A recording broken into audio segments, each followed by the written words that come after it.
Yes, we are live now. Hello friends, this is Vishwas. Welcome to Oxford classes. दोस्तों, हम उसी के आगे से आज हम कैरी करेंगे कल जहाँ तक हमने आपको छोड़ा था. यानी कि हम कंजंक्शन का सेशन ले रहे थे दोस्तों. कंजंक्शन में आपको कंजंक्शन दो टाइप के बताया.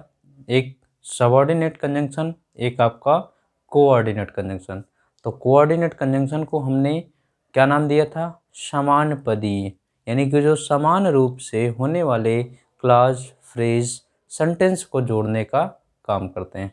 दूसरा हमने कहा आपको कि सबऑर्डिनेट कंजंक्शन. सबऑर्डिनेट कंजंक्शन को मैंने ये बताया कि जो किसी के अधीन रह करके काम करे. दोस्तों, किसी के आश्रित हो. उसमें फिर मैंने आपको डिवाइड किया था क्लास. एक आपका इंडिपेंडेंट क्लास, एक आपका डिपेंडेंट क्लास. ये बताया था. इंडिपेंडेंट क्लास को ही हम प्रिंसिपल क्लास के नाम से जानते हैं, जो कि पूर्ण रूप से क्या होता है? स्वतंत्र होता है. लेकिन डिपेंडेंट क्लास वो डिपेंड होता है अपने प्रिंसिपल क्लास पर. इतनी बातें हम पिछले वीडियो में देख लिए हैं दोस्तों. हम आज चलते हैं और हमने आपको बताया था उसी वीडियो में कि कोऑर्डिनेट कंजंक्शन कितने प्रकार के होते हैं. तो वो मैं हमने आपको बताया कि 4 प्रकार के होते हैं. कौन कौन से? क्यूमुलेटिव, इलेटिव, अल्टरनेटिव और एडवर्जेटिव कंजंक्शन के नाम से उनको जानते हैं. एक बार फिर से रिवाइज कर दे रहा हूँ.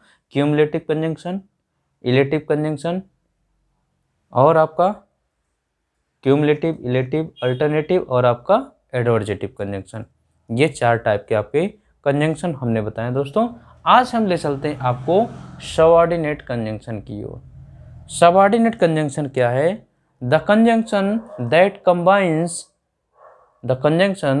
combines a principal clause and a subordinate clause. यानी कि ये सबऑर्डिनेट जो कंजंक्शन है ये किसको जोड़ेगा? ये प्रिंसिपल क्लास को और एक आपको सबऑर्डिनेट क्लास को. ठीक है दोस्तों. तो ये प्रिंसिपल क्लास को जोड़ेगा और सबऑर्डिनेट. और हमने जैसा कि बताया प्रिंसिपल क्लास को ही हम इंडिपेंडेंट क्लास कहते हैं. क्या कहते हैं? इंडिपेंडेंट क्लास कहते हैं. ठीक है. और सबऑर्डिनेट क्लास को हम डिपेंडेंट क्लास कहते हैं. क्या कहते हैं? Dependent class. क्योंकि ये क्लास अपने प्रिंसिपल क्लास पर क्या होगा? डिपेंड होगा दोस्तों, आश्रित होगा. Getting point. तो इस तरीके से आज हम इनको पढ़ने वाले हैं. क्या है हमारा? Subordinate class. तो सबऑर्डिनेट क्लास में कुछ वर्ड होते हैं, ध्यान नोट कर लिए. अभी मैं इन वर्डों को डिफाइन करूंगा कि कौन आपका एडवर्ब टाइम बताता है, कौन आपका मैनर बताएगा, कौन आपका प्लेस बताएगा, है ना. ये बताने का काम करेंगे दोस्तों. जैसे कि नोट कर लीजिए कि कौन कौन से आपके ये क्लास हैं.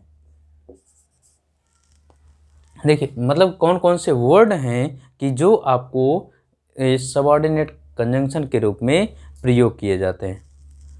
When, where, why, how. Note करते चलेगा भाई. व्हाइल,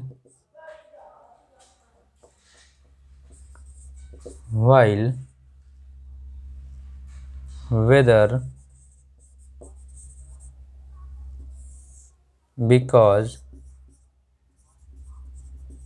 because,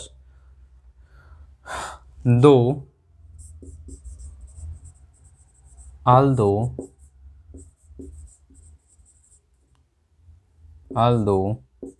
as, है ना.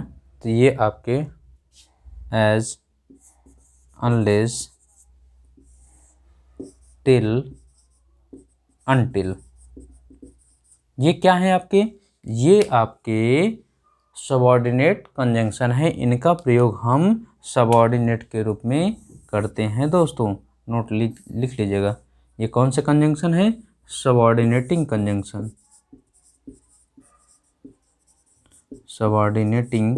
कंजंक्शन. जी, ठीक है भाई. अब हम इनका धीरे धीरे एक एक करके यूज़ देखेंगे कि कहाँ पर व्हेन का यूज़ होता है, कहाँ वेयर का यूज़ होता है, कहाँ व्हाई का यूज़ होता है, कहाँ बिकॉज का यूज़ होता है. एक एक करके सीखेंगे दोस्तों. बस ये है कि आप कहीं भी देखिए, मैं इतना बताऊंगा आपको दोस्तों, कहीं भी आप किसी भी चैनल पर हों, उस चैनल पर रुकिए, ठहरिए, उसको जानिए, समझिए, तब आपको पता चलेगा कि उसके अंदर कितनी गहराई है, क्या है। अन्यथा आप जिस टीचर को जानते हो उससे पढ़िए, या फिर आप कहीं भी कि मैं सिर्फ इस चैनल की बात नहीं कर रहा हूँ दोस्तों, किसी भी चैनल पर आप जाएंगे तो वो क्या कॉन्सेप्ट दे रहा है, क्या नहीं दे रहा है, इसको आप अस्थायी रूप से देख करके, समझ करके, यानी कि कहीं जाइए, पहले रुकना सीखिए, ठहरना सीखिए, तब उसके बाद में उसकी आप गहराइयों को, उसकी अच्छाइयों को, उसकी बुराइयों को आप पहचान सकेंगे। ठीक है दोस्तों, आइए चलते हैं। अब एक इसको नोट कर लीजिएगा, तो हम एक एक आपको बताएंगे। चलिए भाई, इसको इरेज करते हैं हम।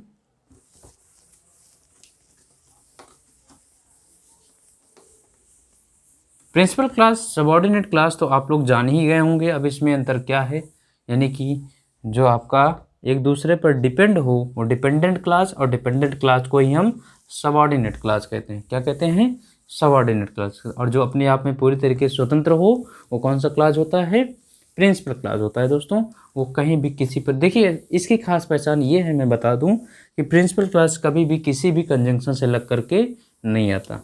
प्रिंसिपल क्लास कभी भी किसी भी प्रकार के कंजंक्शन से लग करके नहीं आता, वो अपने आप में पूरी रूप से स्वतंत्र होता है। जैसे मैं कह दूं, when he came here, when he came here I went there. जब वो यहाँ आया मैं वहाँ चला गया। तो व्हेन ही केम हियर, जब वहाँ आया, तो व्हेन लगा हुआ है, और व्हेन लग करके आपका कंजंक्शन यानी कि क्लास जुड़ा हुआ है, जो कि कौन सा क्लास है? जो है आपका डिपेंडेंट क्लास होगा, क्योंकि आश्रित होगा किस पे? आई केम दियर, मैं वहाँ चला गया, तो मैं वहाँ चला गया, तो ये पूरी तरीके से स्वतंत्र है। जब वो आया, जब वो आया मैं वहाँ चला गया था, तो वो आया तो वही उसकी क्या है? वो उस पर डिपेंडेंट क्लास है। और वो जो है क्या है? Adverb of time class show कर रहा है। व्हेन क्या है? जब वो आया, टाइम शो कर रहा है कि नहीं शो कर रहा है? तो टाइम शो कर रहा है when that is shows time, यानी कि व्हेन आपको टाइम शो करने की बात करता है। हाँ चलिए, अब हम लोग लिखते हैं kinds of subordinating conjunction. Kinds of subordinating conjunction, ये बहुत ही इंपॉर्टेंट सेशन है दोस्तों। Kinds of subordinating conjunction, conjunction इसमें हम लोग एक एक बात सीखेंगे। पहला, conjunction of time. Conjunction of time यानी कि ऐसे कंजंक्शन जो आपको टाइम शो करते हैं। क्या शो करते हैं? टाइम शो करने वाले कंजंक्शन जो होंगे, यानी कि जैसे हमने कहा when he came here I went there. देखिए देखिए एग्जांपल समझ लीजिए। When he came here I went there. जब वहाँ आया मैं वहाँ चला गया, मैं वहाँ चला गया। ठीक है, तो व्हेन से लगा हुआ, व्हेन आपका क्या है? कंजंक्शन ऑफ टाइम है, यानी कि ये हमेशा टाइम को शो करेगा दोस्तों। अब ये इसके साथ से लग करके आया है, तो ये आपका कैसा क्लास हुआ? डिपेंडेंट क्लास हुआ, सबऑर्डिनेट कंजंक्शन के साथ जुड़ा हुआ। इसको मैं इस तरीके से लिख सकता हूँ, I went there when he came here.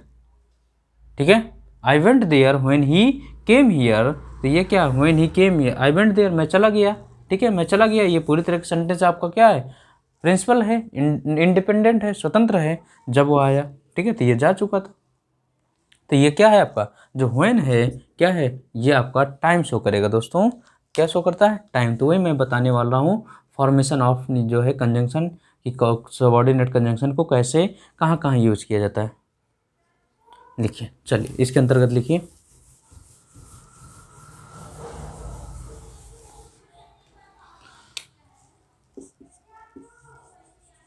when, while, after, when, while, after, as, whenever, whenever। देखते चलिएगा दोस्तों, when, while, after, as, whenever, before, before, since, since. ठीक है दोस्तों, एक और आता है as soon as, as soon as, ये when, while, after, as, whenever, before, since, as soon as. तो क्या है, इन सभी कंजंक्शन को या इन सभी कंजंक्शन के द्वारा, ऐसे लिख लीजिएगा, इन सभी कंजंक्शन के द्वारा, कंजंक्शन के द्वारा एडवर्ब ऑफ टाइम क्या हो सकता है भाई, द्वारा an adverb clause of time, adverb clause of time को प्रदर्शित किया जाता है, को प्रदर्शित किया जाता है, किया जाता है। ठीक है दोस्तों, यानी कि एन एडवर्ब ऑफ, यानी कंजंक्शन है तो प्रदर्शित क्या, क्लॉज ऑफ टाइम को जोड़ा जाता है, प्रदर्शित नहीं करें, को जोड़ा जाता है। ठीक है दोस्तों, यानी कि कंजंक्शन है तो जोड़ने का काम करेगा, और क्या जोड़ेंगे, an adverb clause of time, यानी कि इनके साथ हमेशा एडवर्ब क्लॉज जुड़ता है। दोस्तों ये आपको समझ में आएगा। एग्जाम्पल देख लीजिए, the train had left, the train had left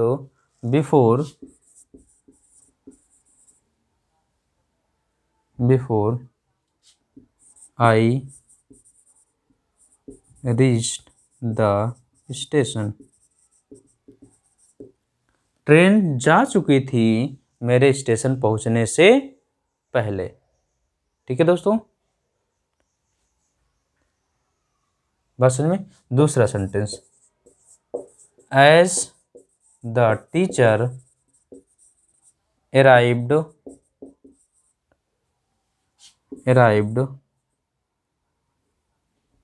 in the class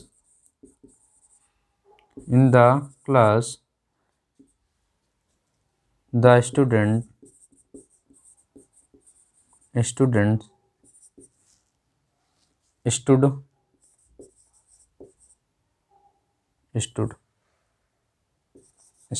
stood up।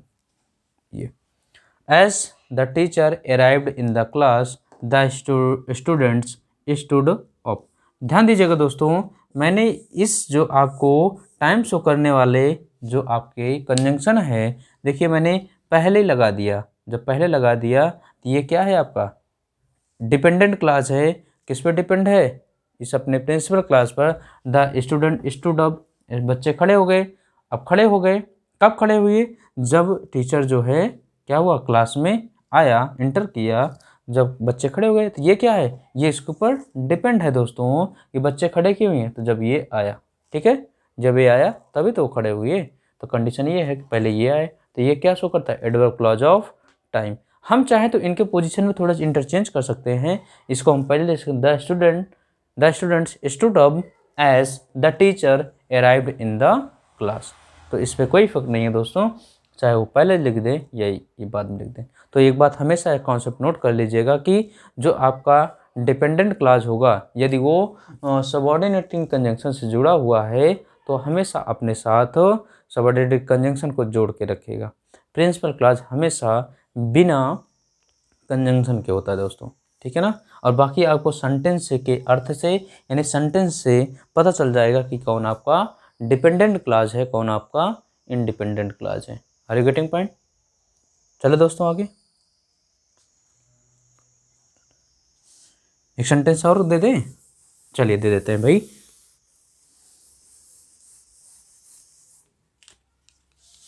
देखिए तीसरा example, I will call you as soon as I leave work. I will call you, मैं आपको कॉल करूंगा, एज सून एज, ज्यों ही, आई leave work, मैं काम छोड़ूंगा, ज्यों ही मैं काम छोड़ूंगा मैं आपको कॉल करूंगा। तो as soon as I leave work. ठीक है दोस्तों, तो ये आपको उम्मीद है समझ में आ गया होगा। अब हम लोग चलते हैं कंजंक्शन ऑफ, ये टाइम हो गया, कंजंक्शन ऑफ प्लेस। किस पे चलते हैं दोस्तों? कंजंक्शन ऑफ प्लेस, यानी कि स्थान शो करने वाले जो आपके कंजंक्शन हैं, जो स्थानों को जोड़ने का काम करते हैं, स्थान बताने का काम करते हैं दोस्तों। समझिए,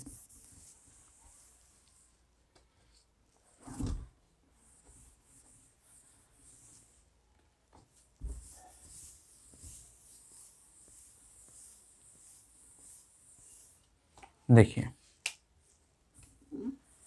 यहाँ पर कंजंक्शन ऑफ प्लेस डाल दीजिएगा दोस्तों। ये क्या है? अब प्लेस बताने के लिए, स्थान बताने के लिए क्या आता है? वेयर आता है। आता है कि नहीं आता? बोलिए दोस्तों। दूसरा वेयर इवर, वेयर इवर,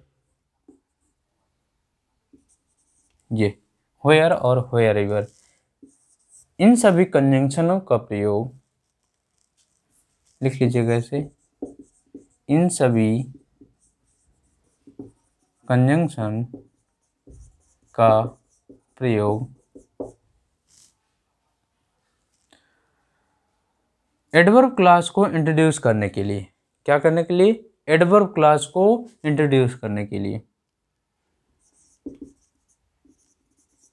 एडवर्ब क्लास को इंट्रोड्यूस करने के लिए, करने या एडवर्ब क्लास को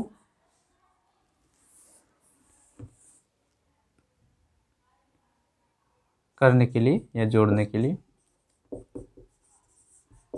इंट्रोड्यूस करने के लिए। ठीक है ना? जैसे example they,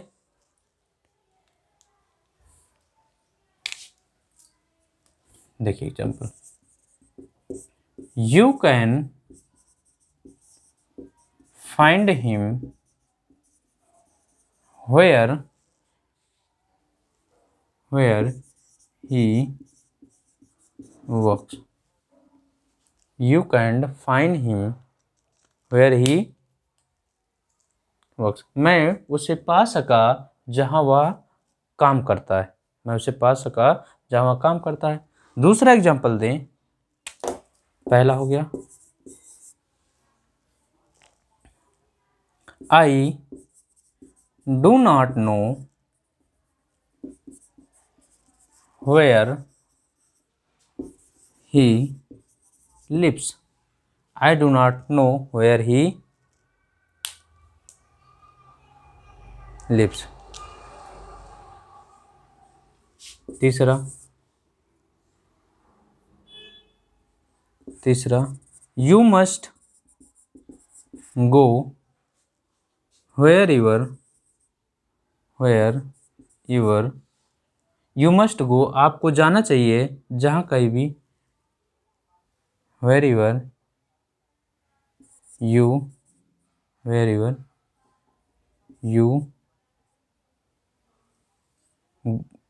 go, you went, जहाँ आप गए थे आपको निश्चित रूप से जाना चाहिए।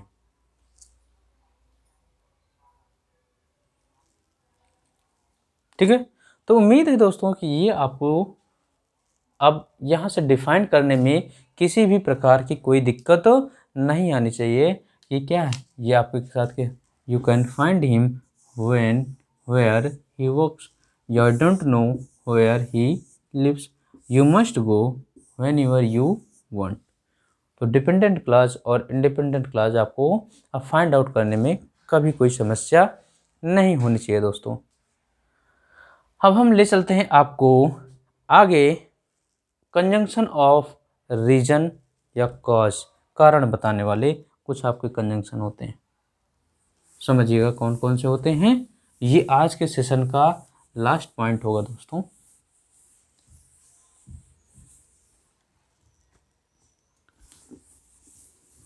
देखिए हमने क्या कहा, यहाँ नोट करिए, कंजंक्शन ऑफ रीजन, ये जो प्लेस लिखा है, इसको कंजंक्शन ऑफ कॉज या रीज़न बताने वाले, या ऐसे कंजंक्शन ऑफ कॉज या रीजन। अब देखिए, अब ये कौन कौन से वर्ड हैं जो आपको क्या बताते हैं, रीजन बताते हैं। ठीक है दोस्तों, इसके अंतर्गत आने वाले वर्ड हैं, लिख लीजिए, because, since, as, now that, because, since, as, now that, है ना, या दैट। इसको लिख लीजिए भाई, because, since, as, now that, that. ठीक है, लिख लीजिए इसी के आगे। इन सभी कंजंक्शन का प्रयोग ऐसे लिख लिया करिए भाई। देखिए, जितना अच्छा नोट्स बनाएंगे उतना अच्छा समझ में आएगा। इन सभी कंजंक्शन का प्रयोग एडवर्ब क्लॉज ऑफ रीजन को इंट्रोड्यूस करने के लिए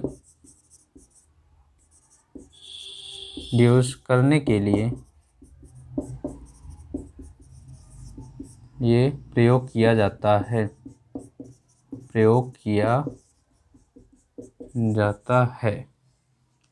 इन सभी कंजंक्शन का प्रयोग है एडवर्ब क्लॉज ऑफ रीजन को इंट्रोड्यूस करने के लिए किया जाता है।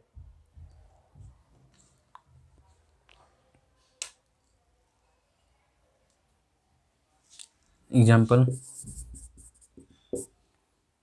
he will not come today because